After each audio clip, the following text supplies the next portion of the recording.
বলুন তাহলে, কেন এরকম সবাই ঝগড়ার সময় চিৎকার করে? তখন শিক্ষক মশাই তাদেরকে বুঝিয়ে বললেন, দেখো, যখন আমরা ঝগড়া করি তখন আমাদের হৃদয়ের মধ্যকার দূরত্ব অনেক বেড়ে যায়। তাই জন্য মানুষ চিৎকার করে কথা বলে, যাতে একে অপরের কথা তারা শুনতে পায় এবং বুঝতে পারে। যারা যত বেশি রেগে যায় তাদের হৃদয়ের মধ্যকার দূরত্ব তত বেশি বেড়ে যায়, আর তারা তত বেশি চিৎকার করে ঝগড়া করে। শিক্ষকের সঙ্গে ছাত্রছাত্রীদের সম্পর্কটা অনেকটা খোলামেলা ছিল বলে তারা শিক্ষকের কথার মানে সবাই বুঝতে পারল।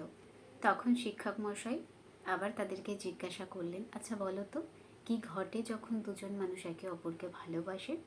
তখন শিক্ষার্থীরা সবাই উত্তর দিল যে তখন তাদের হৃদয়ের মধ্যকার দূরত্ব অনেকটাই কমে আসে, তাই তারা কেউ চিৎকার করে কথা বলে না, তারা অপেক্ষাকৃত